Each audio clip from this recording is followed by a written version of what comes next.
I should have been picking out my nail color for the big day. But instead, I was standing frozen in the doorway of my living room. My heart wasn't racing. It had stopped. There they were. My mom, my fiancé, wrapped in each other like I never existed, half naked, her laugh still echoing, his hands still on her. I couldn't breathe. My fingers trembled against the doorknob as they turned around, like I was the one who had intruded. Ethan's face dropped first, then Lana's, my mother. I didn't scream. I didn't cry. I just stared. For a second, I thought maybe this was a sick dream, but I saw his tie. The same one I gave him for our engagement photos. On the floor next to her heels. It was real. I turned around and walked out the door. I didn't slam it. I didn't even shut it all the way. I left it open. Let them taste the silence. They thought they hurt me that night. But that was the night they made a very big mistake. If you've ever trusted the wrong people or been hurt by those closest to you, subscribe for more real stories that hit deep. Don't forget to like, share, and stay for what's coming next. If someone told me back then that the man I loved would betray me with the woman who gave birth to me, I would have laughed in disbelief. Ethan was never just my boyfriend. He was my future, my peace, my once-in-a-lifetime love story. We met 4 years ago at a bookstore of all places. I was in college, stressed out and looking miserable in the self-help aisle. He walked up, smiling like he already knew me. With a casual voice, he said, "That book's helped me through some garbage too." I remember smiling, thinking, wow, someone who gets it. We never really stopped talking after that. Ethan was charming, funny in a quiet way, and made me feel steady. Being with him felt like finally breathing after holding my breath too long. He never rushed things. He took his time knowing me and loving me, and the deeper we got in, the more sure I was. This man was it. When he proposed last year during a simple picnic outside the city, I cried before he even finished his sentence. It felt perfect. We were perfect. At least, that's what I believed. And my mom, Lana, she seemed to be his biggest fan. At first, I thought it was sweet. Her always complimenting him, laughing at his bad jokes, sending him food. She was perhaps a little too interested. But she said, "You finally picked someone good. I like his energy." She spent more time at our place than anyone else, helping with wedding details, bringing swatches for napkins I didn't ask for, choosing centerpieces that I told her I didn't even want. I used to joke, "Mom, I think you like Ethan more than me." And she'd laugh. Every single time. Looking back now, every giggle, every lingering touch she thought I didn't notice makes me sick. But I brushed it off then. She was just being extra. That's how she always was. Bold, flirty, the room watcher. And Ethan? He'd smile, give her an awkward chuckle, then look only at me. Or so I thought. Dean, my oldest friend since high school and Ethan's groomsman, wasn't as easily fooled. He never really liked Ethan, said he was too smooth, like he practiced everything he said in a mirror first. Once, Dean even told me, "Something about him gives me the creeps, May." I got mad at him, told him not everyone was out to hurt me. I remember saying, "You have to stop protecting me from things that aren't real." Now I see. He wasn't being overprotective. He was being right. There were signs I didn't see, or maybe didn't want to. When they made a joke about matching tattoos at my mom's birthday dinner, the private text she'd send him about wedding stuff, he wouldn't even let me read. The time I found her earrings in his car, and he said she must have dropped them when giving us groceries. Back then, I called that love. Now I call it blindness. And maybe betrayal disguised as bonding. But it's too late for what I missed, because what's already done can't be undone. And I'm just getting started. They say hindsight is 20/20. That's what hurts the most. Because now I see it all. Crystal clear. After that night, I couldn't sleep. I kept replaying every little moment in my head. Every joke, every compliment, every accidental touch between Ethan and my mom that I ignored. My brain wouldn't stop connecting dots I didn't even know existed until now. Like how she always called him sweetheart, even around my dad. How she started dressing up more when she came over. Tight dresses, red lipstick, laughter louder than usual. I thought I was being paranoid, but no, I was being played. The more I replayed it, the more things started falling into place. There was that weird week in January when Ethan disappeared for 2 days without explaining. I thought he was at his friend's place, trying to book a surprise location for my bridal shower. That's what he told me. But who knows now? Then there were the texts I wasn't allowed to see. Mom just wants things to be perfect, he'd tell me, pulling the phone away. I'd laugh nervously and let it go, telling myself that maybe they were planning something sweet. Maybe I was being ungrateful. But nothing about this was sweet. I had to know more. I needed proof. Real proof. Because even though I saw them together with my own eyes, my heart was still tricking me into hoping I dreamed it all. That was when Dean stepped in again. I called him the next night. I couldn't keep pretending everything was okay. I told him everything. What I saw, how they looked at me, how numb I felt. Dean didn't ask, "Are you sure?" He just said, "Finally." He'd been watching. He didn't want to speak up without solid evidence, but his gut had been screaming for months. He noticed the way Ethan would get nervous when Lana came up in conversation. He remembered a time Ethan canceled plans to spend time with family, and Dean swore he saw Ethan's car pulling up near my mom's condo building instead. Dean offered to dig. He knew his way around phones and social accounts, and with some effort, and probably a little bending of the rules, he got in. What he found? It was worse than I ever imagined. Deleted chat logs between Ethan and my mom. Selfies sent back and forth. Most were vague and poorly lit. But one photo made everything inside me sink.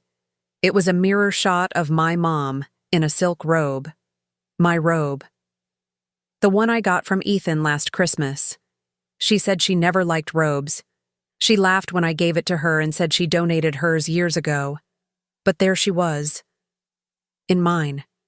Wrapped in it like a prize, posing in Ethan's mirror. I knew that mirror. It was in our guest bathroom. The room tilted. My stomach twisted. My hands shook as Dean scrolled through the messages. I could barely look. But I had to. This wasn't just a betrayal. It was a carefully painted lie. One I lived in every single day. And now, the mask was falling. Weddings are supposed to be joyful, right? Mine felt like a performance. A carefully rehearsed play where everyone else thought it was a love story, and I was the only one who knew the final scene was a massacre. But I didn't cry anymore. I didn't scream. I smiled. And I let them believe they'd gotten away with it. Because sometimes, the best revenge comes in quiet planning, not loud reactions. The rehearsal dinner was held at a small hall Ethan and I rented 6 months ago. The tables were set beautifully. Friends were laughing, clinking glasses, and calling us the perfect couple. And there she was. My mother, wearing ivory of all colors, standing right where I should have stood, giving orders, making jokes with Ethan, calling him her favorite future son-in-law. I watched her pretend. I watched him kiss my cheek, and all I wanted was to push his lips off my skin. But I didn't. Because I needed them to believe I was still in love. Every second I smiled back at Ethan made my plan stronger. Every hug from Lana made the ending more satisfying. I wasn't planning a wedding anymore. I was planning their fall. Dean was by my side the whole evening. He cut glances at Ethan, clenched his jaw every time Lana touched his arm. But he played along too. Neither of us could give anything away. Not yet. Later that night, as the guests cleared out, Ethan pulled me aside, said he couldn't wait to marry me, that I was the best thing that ever happened to him. I nodded, said I couldn't wait either. Then he kissed my forehead like he was blessing me, like he hadn't shattered me just days earlier in my own living room. Dean helped me pack away the decorations afterward. That's when he told me he'd made a second copy of everything he found on Ethan's phone, just in case. We whispered about the plan in the back room while everyone else was dancing outside. I won't lie, it felt unreal. Like I was living in someone else's life. Like this wasn't me, the girl who imagined her wedding day since she was 5. But it was me. Stronger now. Smarter. Focused. Aunt Renee joined us later, and without asking too much, she said, "Whatever it is you're planning, make sure it's the truth. Don't let them twist it." She didn't know the full story then, but she knew enough. I hadn't told her about the video recording yet, the one from the night I caught them. How I left the door open. How my phone picked up everything. Their laughs. Their whispers. The way they spoke about me like I was some charity case they had fun fooling. I was going to blow it all up, but not with rage. With evidence. And oh, I was so close. The only thing I needed now was one final, undeniable confirmation. Someone who saw them together that night. Someone outside my family. Someone they didn't know had eyes on them. And I had someone in mind. Their perfect night was only days away from becoming their most public shame. The night I caught them wasn't just heartbreak. It was strategy. When I walked in on my mom and Ethan, I didn't just leave like a broken little girl. I left something behind, something with a battery and a very good microphone. My phone, tucked into the couch cushion, recording. I had to know how deep their betrayal went, and I needed their words. Not just my emotions. That's what people believe, proof, not pain. I returned hours later, after sitting in my car on a dark road shaking. When I pressed play and listened through my headphones, the world around me shattered again. My mom laughed. She actually laughed. She asked him how scared I looked. Ethan chuckled and said, "She'll get over it. She always does." Then Lana, my mother, said, "That poor girl thinks this wedding is still hers." I paused it right there. My stomach turned, but I forced myself to listen all the way through. I needed to absorb the truth like poison, so I'd never forget the taste. They also guessed I wouldn't tell anyone. They compared me to a lost, sad little girl who'd never stand up to them. That was the last straw. Guess what, Lana? That little girl's gone. I shared the recording with Dean and Aunt Renee the next day. Watching Aunt Renee's face shift from concern to fury was all the confirmation I needed. Her hands were shaking by the end. "That woman is not your mother anymore, Maya," she said. Dean didn't even speak. He just stood there, jaw clenched, fists tight, like he wanted to go punch a wall. "What do we do now?" he finally asked. I already had an answer. "We make sure everyone hears it." Because now it wasn't just about them. It was about me, taking my voice back, letting the people they fooled know the truth. The family who praised my mom for being so involved. The friends posting Nachana couple goals every time I shared a photo with Ethan. They were going to witness the real story. The wedding wasn't being called off. No, they wanted it to happen. So I'd let it. I had the venue, the dress, the invitations. The scene was already set, and nothing would hurt them more than me using their perfect moment to ruin their perfect lie. We brought in the final witness a day later. Mr. Sampson, the man who owned the venue. He mentioned something odd when I stopped by to confirm details. He said, "I saw your mom and fiancé here last week looking real cozy. Didn't know they were coming without you." I asked him to write that down. A statement. My hands didn't even shake when I asked. That's how far gone the pain was. I was driven now. He agreed. Said he knew something felt off. And now we had their words, their images, and a random observer. Let's just say, the final stitch was ready. I just needed the day to come. And when it did, I'd be walking down the aisle. But not for vows. Not for love. For something much bigger. I woke up on my wedding day. Calm. No butterflies. No happy tears. Just quiet determination. The kind that fills your chest when you already know what needs to happen. I looked in the mirror as I put on my dress. The same one I once twirled in, dreaming about Ethan's face when he saw me walking down the aisle. Now? I couldn't care less about that face. But I wore the dress anyway, because everything was already set. The guests were invited. The venue was full. The cameras were ready. The decorations? Beautiful. Classic. Romantic. All for a wedding that would never happen.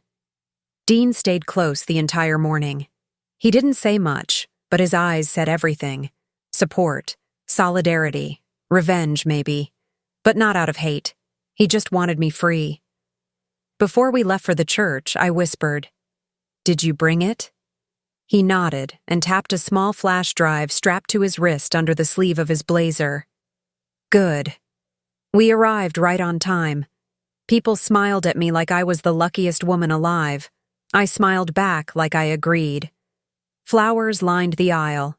Lana was glowing up front, dressed in silver, smiling like the queen of a parade. Ethan stood by the altar, trying to keep it together. He looked nervous. Good. He should be. The music started. Everyone stood. I walked slowly, letting the dress sway as planned, controlling every step like a final countdown. Deep breath. Keep going. I stopped just before I was handed over to Ethan. Then I turned around. Gasps filled the room. I walked up to the mic, leaned into it, and said, "Before we get started, I want to share something with you all." Dean turned on the projector behind us. Lana's smile flickered. Ethan's jaw twitched. And then... silence. The video played. It was raw, shaky, dark, but clear enough to hear every word. Lana's laugh. Ethan's voice saying, "She always gets over it." Her calling me naive. Them calling me a doll they dressed up for show. The room felt frozen in time. People covered their mouths. Some looked away. One of Ethan's groomsmen muttered, "No way, bro." I looked at my mother. Gone was the queen's smile. She was sinking. Ethan yelled, tried to grab the mic, but Dean blocked him. I held up my hand. Everyone heard me. "Thank you all for coming. There won't be a wedding today, but I thought you deserved to know why." People were in shock. I didn't cry. I didn't scream. I walked calmly off that stage, down the aisle again, but this time I wasn't heading toward a man. I was walking into freedom. Outside, reporters were already asking questions. Someone had leaked the story early. I didn't even care. Let them talk. Lana didn't come after me. Ethan did. But Dean made sure he didn't get far. And that was the last time I looked either of them in the eye. I didn't just choose to end a wedding, I chose to reclaim my life. The day after the wedding that wasn't, I woke up to hundreds of messages, missed calls, friend requests. People I hadn't spoken to in years were texting things like, "I'm so sorry," and "You were so brave." Brave. Funny how people call you strong the moment your world ends publicly. The video went viral. Someone at the church had filmed the moment I exposed Ethan and Lana. Then someone else posted it. By morning, my face and my pain was all over the internet. Some people called it drama. Some called it justice. Either way, the truth had done what I wanted. It lived in the open, where Lana couldn't lie, and where Ethan couldn't charm his way out. My mom tried texting me after. Just once. It read, "You didn't have to do it like that." I stared at her message. then hit block. You chose your pride. I chose peace. Ethan never tried again. Good. Because by then, people were showing up to his job with phones out. A woman he once loved made sure the entire world knew he was nothing more than a performance, just like our relationship. But this chapter, this wasn't about him or her anymore. It was about me, rebuilding. I moved out of our shared apartment the same week.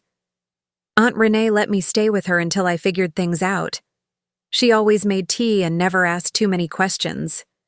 Just sat with me while I stared out the window sometimes. Weeks passed, and slowly, something strange started happening. I smiled again. Not because everything was magically healed, but because there was something powerful about surviving the worst and realizing you're still here. I took time for myself, therapy, journaling, even small hobbies I abandoned over the years. I realized how much of myself I had shrunk to fit into Ethan's version of love. Now I expanded, and Dean? He stayed. He never said, "I told you so," never pushed, just showed up. He brought food, laughed at dumb movies with me, sat in silence when I didn't want to talk. Then, one evening, under the soft glow of porch lights, he said, "I'm glad you're shining again." I smiled and replied, "I'm not shining yet, but I'm no longer broken." We didn't kiss. We didn't say anything else. And that's what made it right. Because for once, I wasn't rushing into something to feel whole again. I already was. Months later, I started a community online for others who'd been betrayed by people they loved. It grew fast.